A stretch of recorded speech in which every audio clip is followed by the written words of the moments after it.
আমার কিছু করার ছিল না, ফ্যামিলির চাপে বিয়ে করতে বাধ্য হয়েছি। তুমি টেনশন করো না, আমি এই পাটার সংসার করব না।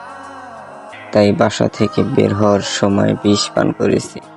বাকিটুকু তুমি খেয়ে নিও, আমাদের ওই পারে মিলন হবে।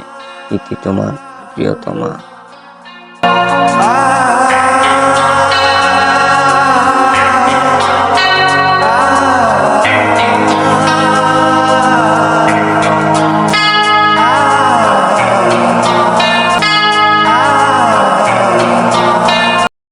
A few moments later.